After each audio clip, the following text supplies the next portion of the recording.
Ora, o Espírito não foi dado, nem nunca poderia ser, para se sobrepor à Bíblia, pois esta afirma explicitamente que a Palavra de Deus é a norma pela qual todos os ensinos e experiências devem ser aferidos. Diz o apóstolo João: não acreditem em todos os que dizem que têm o Espírito de Deus, mas verifiquem primeiro se são verdadeiramente de Deus, porque há muitos falsos profetas espalhados pelo mundo.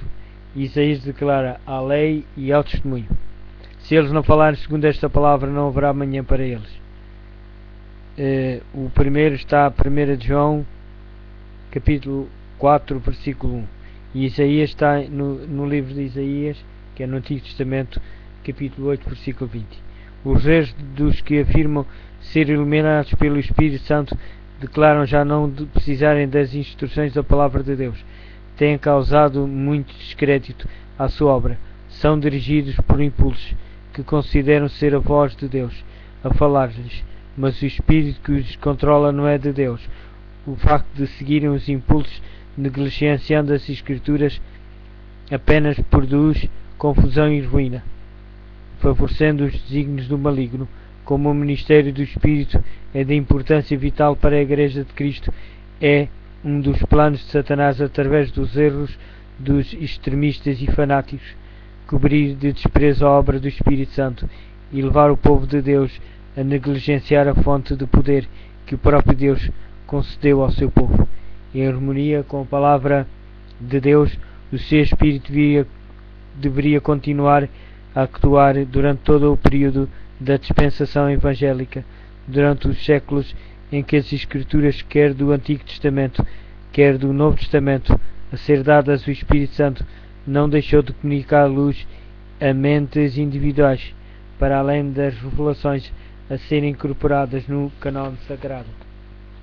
A própria Bíblia relata como, através do Espírito Santo, os homens receberam advertências, reprovações, conselhos e instruções em assuntos que não estavam de modo nenhum relacionados com a dádiva das Escrituras, e mencionaram-se profetas de várias épocas, de cujos mensagens não há registado. Da mesma forma, depois da conclusão do canone das Escrituras, o Espírito Santo continuaria a sua ação, esclarecendo, advertindo e confortando os filhos de Deus.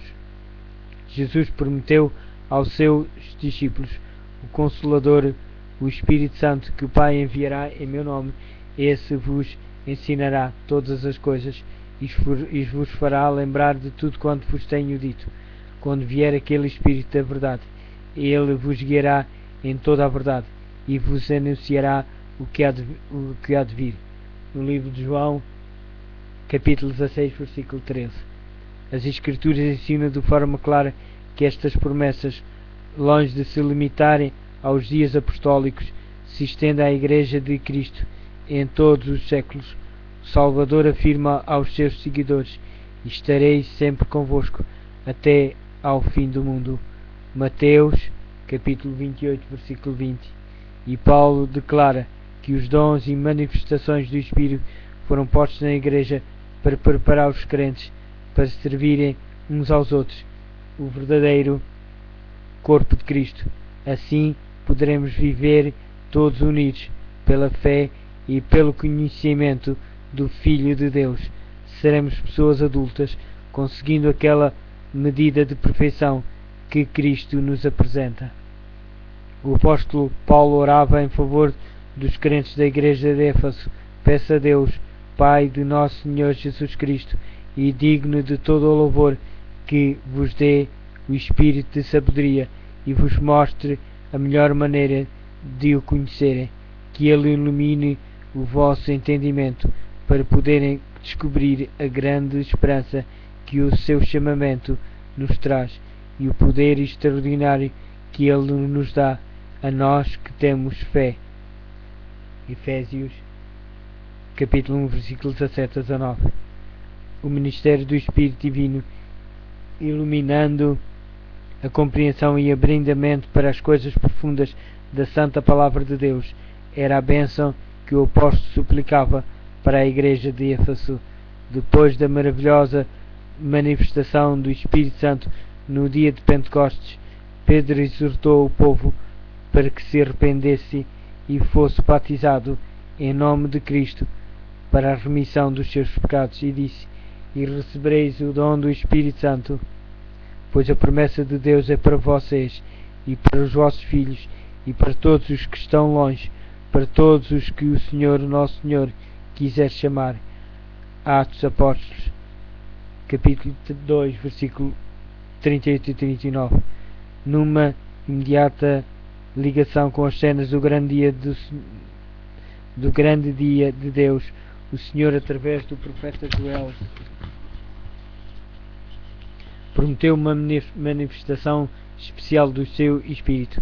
Joel, capítulo 2, versículo 28. Esta profecia teve um cumprimento parcial no derramamento do Espírito Santo no dia de Pentecostes, mas atingirá o seu pleno cumprimento na manifestação da graça divina que acompanhará a obra final do Evangelho.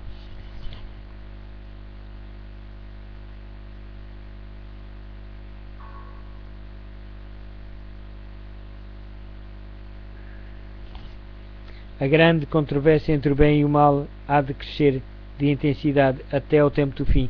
Em todas as épocas, a ira de Satanás tem-se manifestado contra a Igreja de Cristo, e Deus tem concedido a sua graça e o seu Espírito sobre o seu povo para o fortalecer na grande luta.